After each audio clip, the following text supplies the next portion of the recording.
Well, in the small picture, Missouri lost the Armed Forces bowl game, but big picture, they sure as heck might have found something at quarterback. Plus, a quick look at the bragging rights game coming up right now on Locked On Mizzou.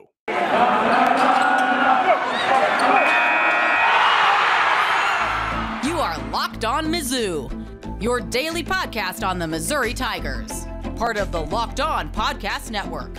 Your team every day.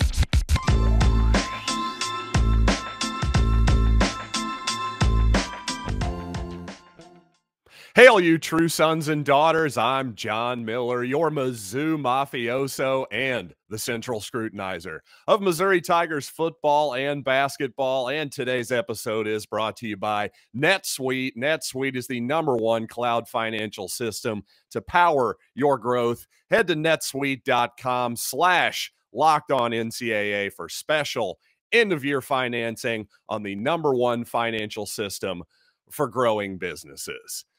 And man, yet another heartbreaker for the Tigers in the bowl season. I guess 2 in a row, right? I'm still smarting from the Liberty Bowl of 2018. That was actually when I first started this Missouri podcast adventure, was right around that time. So I guess that's why I'm still smarting after all these years. But you know what? As much of a heartbreaker as that was, I think we should look at the positives first. And number one, what a lot of Missouri fans, including myself, have wanted a little bit more from the quarterback position the last month or so of the Missouri season. And guess what? We got it yesterday.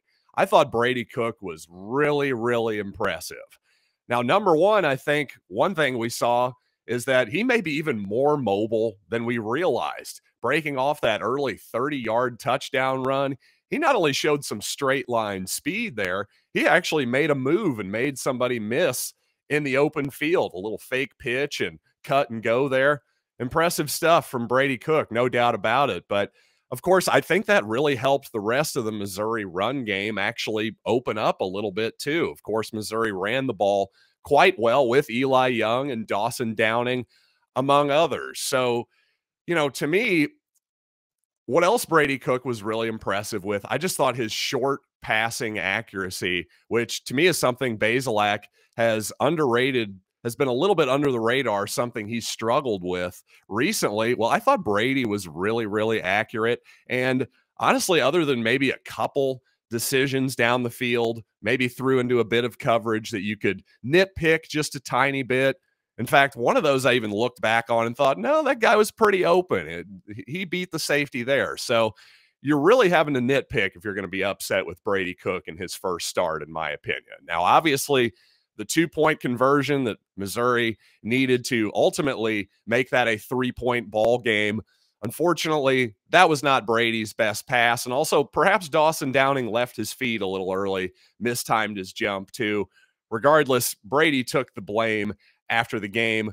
You know, again, we can nitpick a little bit. I thought the kid was really, really good, considering he needed to go 83 yards on that last drive to set up that go-ahead touchdown.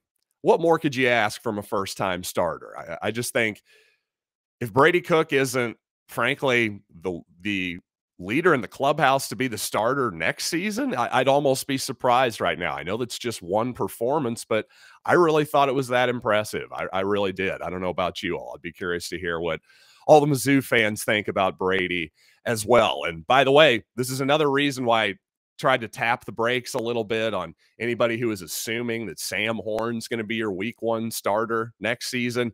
Not only is he a true freshman, but, well, we hadn't seen anything from Brady yet either. And obviously Brady Cook is going to be one to watch on the Tiger roster. Now, speaking of that final drive for the Tigers, there is one game management thing that I questioned immediately in the moment. And ultimately it did cost Missouri possibly the ball game, I think, because with about 1 minute and 23 seconds left, I went back and watched this last sequence here just this morning. Well, Missouri could have ran an extra 30 seconds off the clock, but instead they threw an incomplete pass, again, from 1:23 to 1:16. So we could have taken the game clock under a minute if we wanted to. Again, this was after Missouri had it goal to go. I understood why Missouri was hurrying up. And guess what? When you're down 5 points, you don't really have the luxury of bleeding clock down, in my opinion. Again, this is just all from my experience. In my opinion, you're free to disagree. But once you're goal to go, then the calculus gets a little bit different. To me, when Missouri rushed up on 1st and goal and ran a quick play there that resulted in an incomplete pass, well, to me, the clock was actually, at that moment, the clock became Missouri's friend. I really, really believe that. And at least on that 1st and goal play, bleed 25, 30 seconds off the clock there. That was just my opinion at the time. And guess what? With 40 seconds left, Army got a pass interference play on DJ Jackson, moved the ball to the Missouri 37-yard line. Essentially, they were then in field goal range. Again, if Missouri would have taken 30 seconds off the clock there, Army, a team that obviously a triple option attack, 2-minute offense, not exactly their thing. I think that was a real blown opportunity there by Drinkwitz. But again, I don't want to focus too much on the negative there because I thought the positives were very much obvious as well, especially when you consider the defense toward the end of the game, especially in the secondary, was playing walk-ons who were converted linebackers, a young man named Steven Benson, who I had not even heard of before yesterday. Linebacker Devin Nicholson even got some snaps at corner. I mean, that's the kind of desperation mode Missouri was in. So just the fact that they hung in there, kept Army relatively in check, I thought, for most of the game, despite giving up a lot of 4th down plays. Well, you know, considering how limited Missouri was in terms of their depth, I thought the defense did an excellent job as well. So a lot of positives to take away despite a heartbreaking defeat. And well, in 2021, there's always a lot of commentary about 4th down decision-making, and certainly the Missouri Army football game provided plenty of that. So let's talk about Eli Drinkwitz's relatively conservative decision-making on 4th downs and Army's rather aggressive decision-making on 4th down, at least until the game was on the line. But first, okay, this is it, the putt to win the tournament. If you sink it, the championship is yours. But on your backswing, your hat falls over your eyes. Oh no, is this how you're running your business? Poor visibility because you're still relying on spreadsheets and outdated finance software. Well, to see the full picture, you need to upgrade to NetSuite by Oracle. NetSuite is the #1 cloud financial system to power your financials, your inventory, HR, planning, budgeting, and more. It's everything you need to grow all in one place. And over 28,000 businesses already use NetSuite. For the new year, NetSuite has a new financing program for those ready to upgrade at netsuite.com/locked. Head to netsuite.com/locked for this special one-of-a-kind financing offer on the #1 financial system for growing businesses. That's netsuite.com/locked.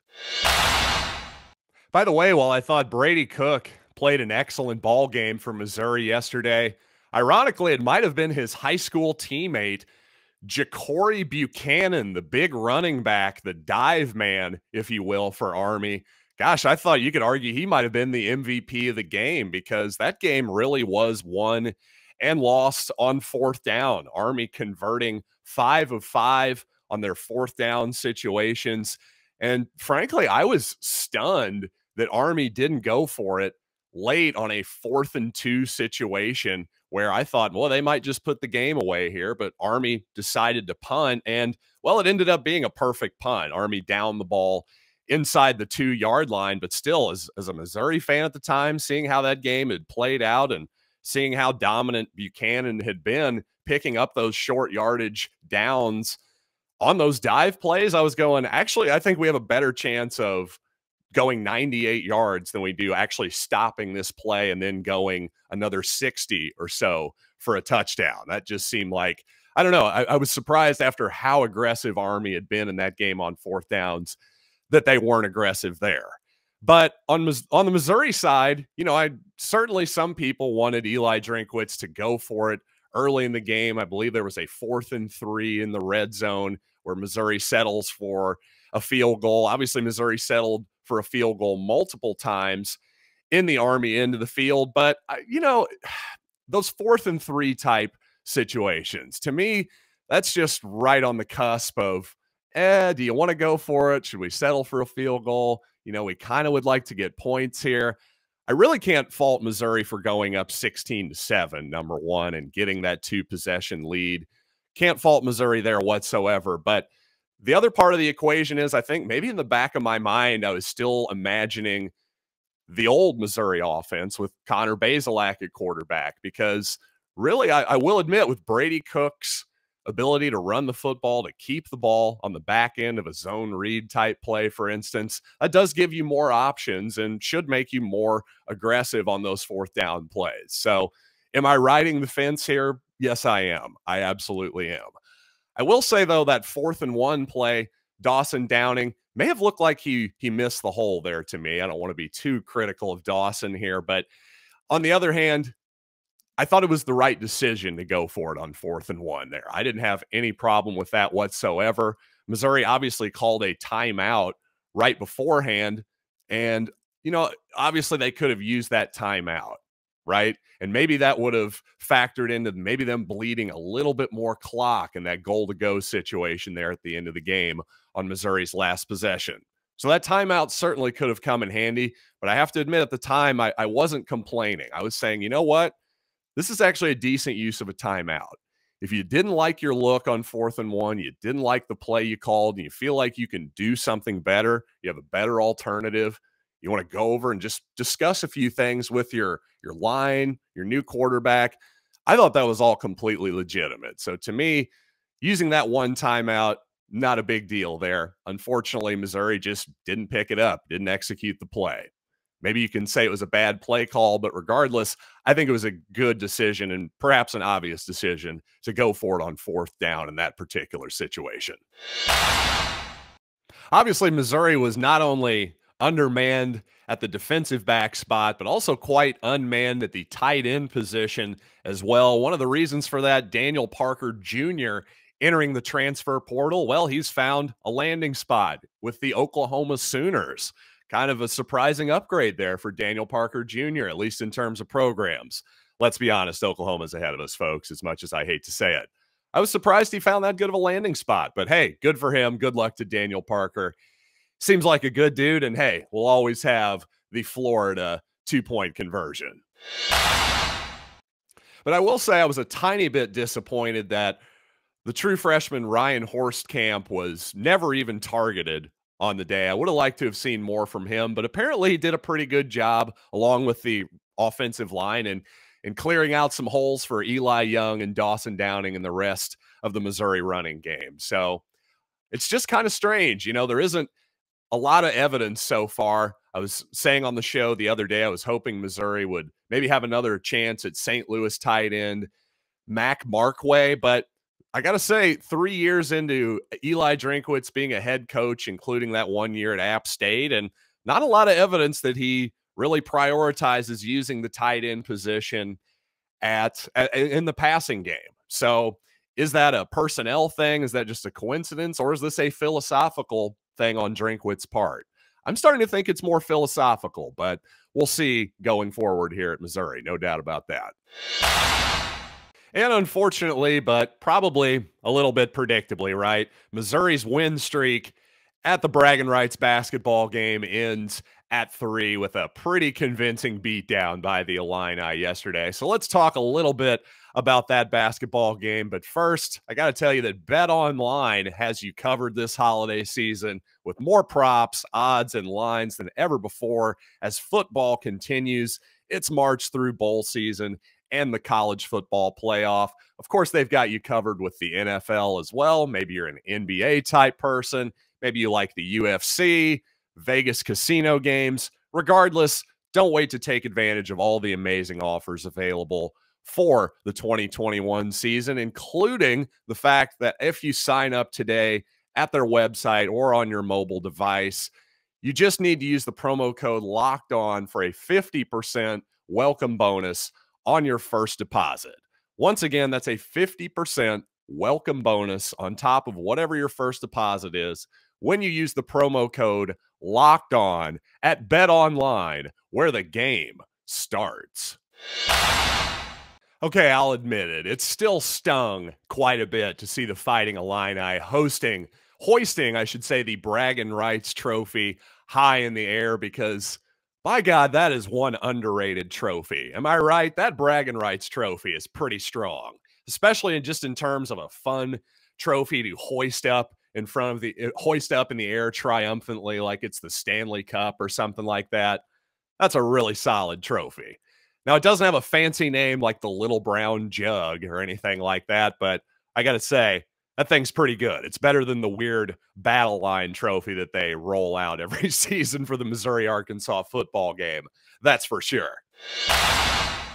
But while in the second half of the Utah game, it felt like Missouri had figured out a path toward at least improvement, right? I'm not going to say, oh, this is suddenly going to be a great basketball team, because nobody could believe that with a straight face. But seriously, I did think that Missouri had, the second half of that Utah game, sort of decided, hey, enough with this three-point shooting stuff, right? Let's maybe try to pound the ball inside. Let's get the ball to the rim. Especially Kobe Brown did that to the tune of 27 points in that ball game. But of course, the Utah 7-footer, really their main rim protector, was out because of the COVID protocols. And guess what? Enter Kofi Cockburn, probably the best center in the country right now, as far as I can tell. Man, he has really improved, noticeably even from last season. He just looks more agile to me. Notice a couple times he just took two massive steps and dunked the ball from a long ways away on the move. Well, that guy's a big problem right now. And he was especially a big problem for Missouri because without Jeremiah Tillman on the roster anymore, well, they just had no answer for him. He's too quick for Jordan Wilmore, and he's just frankly too big for everybody else on the roster to handle. And plus, defensively, well, Illini made the wise decision of packing the paint with that big man and, of course, the rest of their roster, daring Missouri to shoot from three-point land. And, well, guess what? Missouri obliged, and really they didn't have much of a choice, to be honest. They had open shots, and while that was clearly not the game plan that you would have ideally done, that was just a terrible, terrible matchup for Missouri. Illinois has to be a top 25 team, right? Surely they're just getting their stuff together. I was really impressed with them. If you've got that kind of big man and you can, frankly, shoot the lights out like they can from deep, they're a team to watch going forward. I'm surprised that they aren't ranked right now. We'll see what happens here as we move forward to March. And speaking of streaks ending, unfortunately, Javon Pickett goes out with a 1-of-8 performance in his senior year, ending his incredible streak of great play against the Illini. But you know what, Javon? You're off the hook, buddy. You stole us a couple wins for sure. So, honestly, though, there are not a ton of positives to take away from this basketball game, other than Trevin Brazile. I think he was the biggest positive of all. I mean, obviously, the 6 blocks in the box score really stands out. He was the only guy who was really able to bother Kofi Cockburn, and that was just with help side defense, let's be honest. Brazile, obviously not nearly big enough to handle Cockburn one-on-one at this point. But again, just his ability, his length, his athleticism, that jumping ability, and he just has a smooth type of game and good body control. He just kind of has the look to me. He's also comfortable shooting the ball from deep too, which obviously if you're a traditional, hey, get your butt in the post kind of take on all big men, you might not be a big fan of that. Well, I happen to like tall guys who can shoot. That's just me. And it seems like he's got a pretty good touch so far from deep, so obviously not afraid to shoot it from down there. Should he add some more things around the rim? Do we want to see more scoring from him around the paint? Yeah, sure. But again, this is a young man with very, very little experience, still getting his feet wet at the college level. And so far, I think if there's been a big positive from this Missouri basketball season so far, it's got to be Trevin Brazile. He looks like a keeper for sure. And by the way, just one more quick rant before we get out of here. I attempted to watch the Missouri-Illinois women's basketball game at noon yesterday, only to find out that I gave out bad information on the podcast yesterday. I said the game was on BTN, which okay, I guess it kind of was, but it wasn't on regular BTN. It was on BTN Plus, which is apparently some type of extra streaming service that you need to pile on. Because if you have regular BTN, as I do on YouTube TV, and I'm sure many of you do on all your other various platforms, whether it's cable, satellite, whatever it might be, but too bad. You actually have to pay extra for that. So I'm sorry, when you have that set up, when the Fox Broadcasting Company who owns BTN, whatever that corporation is, if you're going to be leveraging women's basketball to try to get more subscribers to your streaming service, well, I think the days of us calling women's basketball a, quote, non-revenue sport are actually over. I think that's finished because guess what? When you have to pay more for BTN Plus than you do for Disney Plus, you're trying to get some revenue. I hate to say it. Now, you can say that women's basketball doesn't make a profit. That's true. Well, guess what? The entire Missouri basketball program, the entire Missouri athletic department, I should say, hasn't made a profit for a few years. So let's just stop saying that it's non-revenue, because clearly women's basketball is a revenue opportunity at this point. There's a reason why it airs on national television. There's a reason why the tournament airs on ESPN. We should just probably retire that phrase at this point. Call it something different. Just don't call it non-revenue. Not when you're asking me to pay more for BTN Plus than Disney Plus. So with all that being said, thanks for making Locked On Mizzou your first listen every day. Got to be honest, going to be taking tomorrow off, perhaps some time off next week as well. It's Christmas Eve. It's time to celebrate with the fam. So you know what? While you're waiting for my next episode of Locked On Mizzou, make your next listen Locked On Bets, your daily one-stop shop for all your gambling needs. Locked On Bets, hosted by your boy Q with expert analysis and insight from Lee Sterling. It's free and available on all platforms. So until next time, Merry Christmas to all of you out there. Happy holidays, Happy New Year, all that good stuff. And I am John Miller, and this has been Locked On Mizzou.